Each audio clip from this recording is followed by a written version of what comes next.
Today we are presenting a fenestrated repair of a type 3 thoracoabdominal aortic aneurysm in a patient with Marfan's disease and a degenerated chronic aortic dissection. PR is a 62-year-old male with Marfan syndrome and a complex aortic surgical history. In 2005, he suffered from an acute type A aortic dissection requiring an aortic root replacement and a mechanical aortic valve. Subsequently, in 2006, he was found to have degeneration of his aortic arch, necessitating an arch repair with an elephant trunk.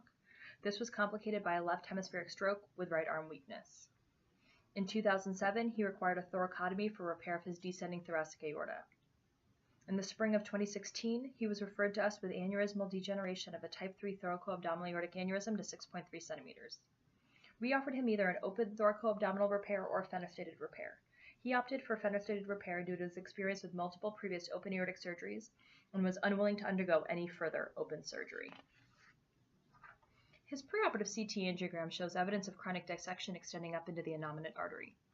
As we scroll down, there is chronic dissection and aneurysmal degeneration of the thoracic aorta below his previous open repairs. The maximal aortic diameter in the descending thoracic aorta is 6.3 centimeters. The celiac artery comes off the false lumen. There's a septum fenestration 1 centimeter proximal to the orifice. The SMA comes off of the true lumen. The right renal artery comes off the false lumen with its septum fenestration at the same level. The left renal artery comes off the true lumen. The dissection extends into the right common iliac artery. The left iliac artery comes off of the true lumen. From the axial images, 3D reconstruction software was utilized. This allows for accurate centerline measurement and precise planning for a custom fenestrated device. A 4-vessel fenestrated custom device was ordered.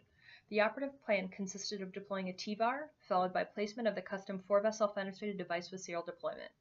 The target fenestrations are cannulated and stent grafts placed into the visceral target arteries. A bifurcate graft below was subsequently deployed, followed by iliac extensions. The decision was made to use a preloaded device that would allow snaring of a preloaded through-and-through wire for increased ease of cannulation of the celiac and SMA from above. A preoperative 3D spin is done. This allows us to align anatomic landmarks and minimize contrast utilization throughout the case. We start the case with bilateral groin exposures and a right axillary artery exposure. After the T-bar is deployed, the main body of the fenestrated graft is advanced via the left common femoral artery. Snaring of the through-and-through preloaded wire from above will serve to guide sheaths from the axillary artery into the top of the fenestrated graft and out the fenestrations. The fenestrated component is deployed until the celiac fenestration opens. The rest of the graft remains constrained. This allows for adequate room outside the graft within the true lumen to ease in cannulation.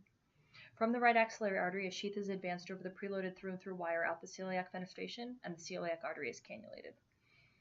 In the same manner, from the right axillary artery, a sheath is advanced over the preloaded through-and-through wire out the SMA fenestration, and the SMA is then cannulated. The remainder of the graft is then deployed. The graft is cannulated from below from the right common femoral artery. An SMA bridging stent graft is deployed, and a selective SMA angiogram is performed. A celiac bridging stent graft is deployed, and a selective celiac angiogram is done. The left renal bridging stent graft is deployed, and a selective left renal angiogram is performed. The right renal stent graft is deployed, and the angiogram demonstrates an endoleak due to inadequate length of the bridging stent graft.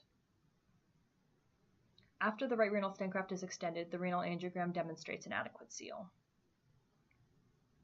The bifurcated endograft is then advanced via the left common femoral artery into the fenestrated graft. The bifurcated graft is deployed in the standard fashion to the contralateral gate. The contralateral gate is then cannulated with a glide wire and a directional catheter.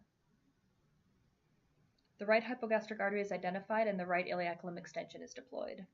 The left hypogastric artery is identified and the left iliac limb extension is advanced and then deployed. We then deployed an Amplatzer plug into the false lumen of the right common iliac artery to prevent a type 1B endoleak. At the end of the case, a completion 3D spin was performed, obviating the need for a completion angiogram. At 2 months, the post-op CT shows a persistent dissection extending into the innominate artery. The T-bar and Fevar are appropriately placed without evidence of a type 1A endoleak. The false lumen of the dissection flap has thrombosed.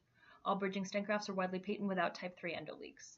The false lumen at the right common iliac is also thrombosed without a type 1B endoleak. And at 2 months, the 3D spin reconstruction also depicts complete exclusion of the degenerated segments. Thank you very much.